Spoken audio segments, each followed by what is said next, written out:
Poco is expected to unveil the Poco X5 series of smartphones in the coming weeks.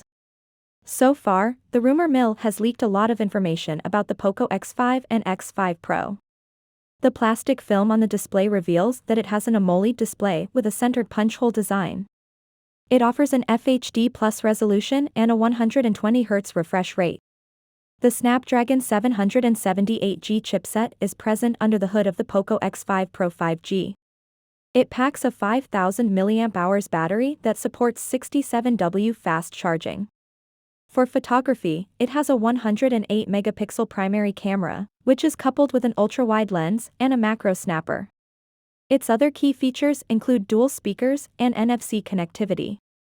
The device has a large block on the back, which features a triple camera unit with LED flash on the left and the Poco branding on the right.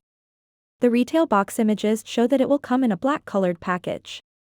The bottom view of the box reveals that the device has 8 GB of RAM and 256 GB of storage. It mentions the model number of the device as 22,101,320G. The above leak confirms that the Poco X5 Pro 5G will indeed arrive as the rebranded version of the Redmi Note 12 Pro Speed Edition.